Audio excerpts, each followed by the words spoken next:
बिस्मिल्लाहिर्रहमानिर्रहीम। अस्सलाम वालेकुम नाजरीन, मैं हूं एडवोकेट मियां सदिया वास्तव और आप देख रहे हैं हमारा YouTube channel daily law point. नाजरीन, आज हम बात ये करेंगे कि क्या पुलिस के पास इख्तियार है कि वो बग़ैर एफआईआर के भी किसी भी किस्म की मामले की कोई रिपोर्ट तैयार कर सकते हैं, और बिलखुसूस कि क्या वो एफआईआर चाक करने से पहले, एफआईआर से पहले सेक्शन 157 की कार्रवाई कर सकते हैं सीआरपीसी के कि नहीं कर सकते। तो इस हवाले से हम मुकम्मल तफसील के साथ बात करेंगे। तो आगे बढ़ने से पहले वीडियो को लाइक कर लें, शेयर कर लें, जज़ाकल्लाह। फर्स्ट ऑफ ऑल हम आते हैं जो एफआईआर का सेक्शन है 154 154। तो 154 ये कहता है कि इफ़ एनी इंफॉर्मेशन कि इंफॉर्मेशन इन कॉग्निजेबल केसेस के जहाँ पर एसएचओ के पास किसी भी किस्म की कोई इंफॉर्मेशन आए, कोई एप्लीकेशन आए, तो he is statutory duty bound to register an FIR. कि वो सबसे पहले कोई भी काम करने से पहले उसके पास एप्लीकेशन आ गई, वो एप्लीकेशन को रीड आउट करेगा, उससे देखेगा कि इससे कॉग्निजेबल ऑफेंसेस बनते हैं या नॉन कॉग्निजेबल ऑफेंसेस बनते हैं। सिर्फ तहरीर पढ़ के तहरीर के मुताबिक जुराइम को ऐड करेगा और एफआईआर चाक आउट करेगा। एफआईआर देने के बाद वो उस एफआईआर के उस केस की तफ्तीश कर सकता है। वो किसी भी मामले को एफआईआर के बगैर इन्वेस्टिगेट तफ्तीश उस मामले की नहीं कर सकता। जो पुलिस ऑफिसर एफआईआर के बगैर किसी भी मामले की तफ्तीश करता है, इन्वेस्टिगेट करता है, तो वह कानून की खिलाफ वर्जी कर रहा है, और जहाँ पर भी कर रहा है वो बिल्कुल उसका जो अमल है वो गैर कानूनी है, वो इल्लीगल है। उसकी बिल्कुल पुरजोर एक सरजनश भी होनी चाहिए, और हायर कोर्ट्स को इस हवाले से जो है ना वो मुनासिब डायरेक्शंस और मुनासिब इस कानून पर अमल दरामद भी करवाना चाहिए। और जो सीनियर्स हैं पुलिस के, उनको भी इस चीज़ को मद्देनज़र रखना चाहिए कि 100 जो बिलखुसूस रिपोर्ट है 157 की, वो 154 के बगैर हो ही नहीं सकती। कि 157 की जो रिपोर्ट आपने तैयार करनी है, वो रिपोर्ट आपको तैयार करने से पहले 154 की यानी कि एफआईआर की ज़रूरत है। आप एफआईआर के बगैर वो रिपोर्ट, उस रिपोर्ट की तरफ जा ही नहीं सकते। कि ये ऐसे समझ लें कि जो 157 है, 157 है, वो एक कमरा है, और उस कमरे को अंदर दाखिल होने के लिए सिर्फ एक ही रास्ता है 154 का, एफआईआर का। आप एफआईआर के साथ उस कमरे में दाखिल हो सकते हैं। एफआईआर के बगैर अगर उस कमरे में दाखिल होंगे तो आपका जो जो एक्ट वहां पर करेंगे वो आपका सब गैर कानूनी माना जाएगा, इलीगल माना जाएगा। ठीक है। अब सबसे पहले एफआईआर होती है। एफआईआर होने के बाद जो है ना वो 157 की कार्रवाई हो सकती है। कि 157 क्या है, अब इस हवाले से आते हैं कि 157 ये है कि अगर पुलिस जो है वो जो ऑफिसर इंचार्ज है, जो तफ्तीशी है, उसको पास ये इंफॉर्मेशन आ गई, ठीक है, और इंफॉर्मेशन का वर्ड जो है वो 154 में है, ठीक है, कि वहां पर इंफॉर्मेशन के तहत एफआईआर होगी। अब एफआईआर के बाद उसको 157 के तहत अगर उसको इख्तियारात हैं 156 के, 156 के तहत अगर उसको इख्तियारात हैं तो वो 157 की कार्रवाई कर सकता है। अगर 156 के तहत उसके पास इख्तियारात नहीं तो वो ये नहीं कर सकता। और 156 इख्तियारात तब ही मिलेंगे जब वो एफआईआर चाक आउट करेंगे। एफआईआर के बाद वो इन्वेस्टिगेटिंग ऑफिसर होगा, वो इन्वेस्टिगेटिंग ऑफिसर कहलाएगा।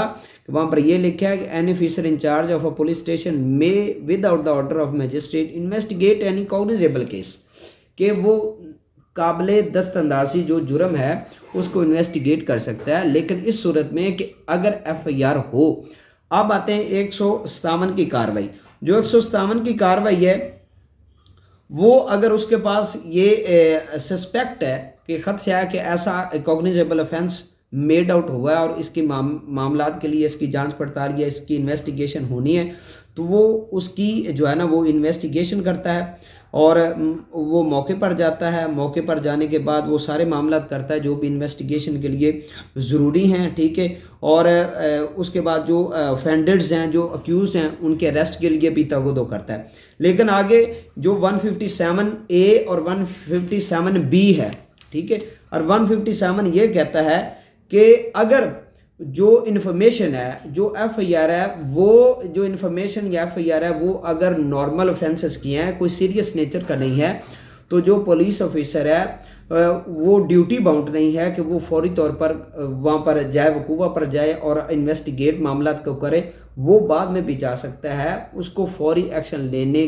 का की जो है ना वो रिलैक्सेशन इस 157A में दी गई है। और 157B क्या है? और 157B का पुलिस जो है वो कदरे बहुत गलत इस्तेमाल करती है कि वो FIR देने से पहले ही अपनी रिपोर्ट एक बना देती है, रोजनामचे में तहरीर कर देती है कि जनाब इसमें ये वजह है और इस वजह से ये जो केस है ये काबिल तफ्तीश है ही नहीं, कोई ग्राउंड्स ही नहीं कि इसको हम इन्वेस्टिगेट करें। भैया आप FIR देने से पहले ये कैसे अंदाज़ा लगा सकते हैं? ये सफ़ा मिसल पर बात आई नहीं, अब ज़बानी कलामी कैसे कह सकते हैं? FIR के बगैर आप कैसे कह सकते हैं कि इस मैटर को इन्वेस्टिगेट करने की ज़रूरत नहीं है? हालांकि इन्वेस्टिगेशन वो स्टार्ट्स ही FIR से होती है। If there is an FIR, there's an investigation. If there is no FIR, there's no investigation. FIR के बाद इन्वेस्टिगेशन स्टार्ट होती है। FIR से पहले किसी भी किस्म की अगर कोई मामला इस तरह के होते हैं तो हम उसको इन्वेस्टिगेशन नहीं कह सकते, ठीक है।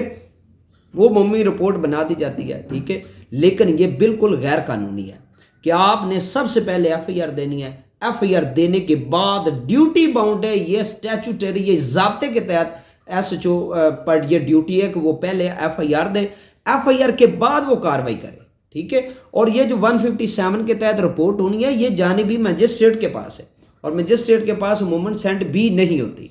इस हवाले से एक बहुत प्यारी जजमेंट है 2024 PCR LJ 351 ये लाहौर हाईकोर्ट की जजमेंट है। अली ज़िया बाजवा साहब जो है उन्होंने इसको डिसाइड किया। इसमें ये हुआ जो फैक्ट्स एंड फिगर्स हैं इस जजमेंट के, Arsalan Raza versus justice of peace and others है।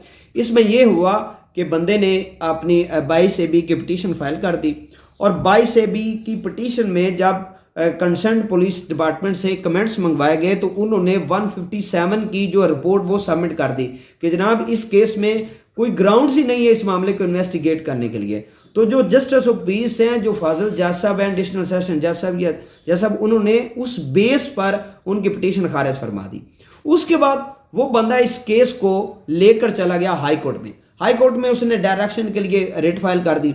अब हाई कोर्ट ने बहुत ज़बरदस्त तरीके से 154, 156, 157 CRPC और उसके साथ रूल नंबर 24.4, ठीक है, बाब नंबर 24, ठीक है, उसका जो रोल नंबर 4 है पुलिस रूल्स 1934 का, उसको उन्होंने डिटेल के साथ डिस्कशन की है कि कब 157, 156 में आप जा सकते हैं। तो उसमें जो अदालत के रिमार्क्स हैं वो ये है कि स्टेशन हाउस ऑफिसर यानी कि SHO was under statutory duty to register criminal case and then to proceed with investigation, कि पहले ये ज़रूरी है, बेहद ज़रूरी है कि पहले FIR उसके बाद investigation. If he had reason to suspect commission of offense, station house officer was empowered under section 156 to investigate subject to proviso B to section 157(1) CRPC read with rule 24.4 of police rules 1934, whereby investigation officer had ample power to dispense with investigation together, ठीक है। ये जो direction SHO को दी है कि आप direct 157 के section में नहीं घुस सकते, ठीक है। ये बिल्कुल गैर कानूनी है, ये सर्जिकल स्ट्राइक है कि डायरेक्ट आप 157 के सेक्शन में घुस जाएं। जनाबे वाला ऐसा आप कर ही नहीं सकते। जहाँ जहाँ पर भी पुलिस ऐसा करती है उनका वो अमल गैर कानूनी है, गैर कानूनी है, गैर कानूनी है। आप खुद इस चीज़ को अंदाज़ा लगा लें, 154 की FIR के बगैर किसी भी किस्म की जो तफ्तीश है, वो इन्वेस्टिगेशन है, वो कैसे स्टार्ट होती है। और इसमें जो जज साहब है उन्होंने जो है SHO है उसको डायरेक्शन दी, ठीक है, कि आप पहले इस FIR को रजिस्टर करें, उसके बाद आपके पास इख्तियारात है कि इन्वेस्टिगेट करें। उससे पहले आप मैटर को कैसे इन्वेस्टिगेट कर सकते हैं। और हाई कोर्ट ने जो निचले जस्टिस ऑफ पीस का ऑर्डर था उस हवाले से कहा कि high court set aside order passed by ex official justice of peace as the same was illegal and unwarranted, ठीक है। वो भी उन्होंने कहा जी बिल्कुल गैर कानूनी और अनवारंटेड जो है वो ऑर्डर है। तो मेरी बात करने का जो मकसद है वो ये है कि अगर पुलिस जहाँ पर भी अमूमी तौर पर यह देखा गया है कि जब अमूमी तौर पर पुलिस के ख़िलाफ़ कंप्लेंट्स आती हैं, पुलिस के खिलाफ आप FIR के लिए जाते हैं तो वो FIR चाक आउट करने से पहले रोजनामचे में 157 की रिपोर्ट बना के जनाब दर्ज कर देते हैं कि जनाब there is no ground to investigate that matter. How can you decide that without an FIR कि दिस मैटर इज इन्वेस्टिगेटेबल और नॉट इन्वेस्टिगेटेबल? भाई you have to first lodge an FIR then to proceed 157।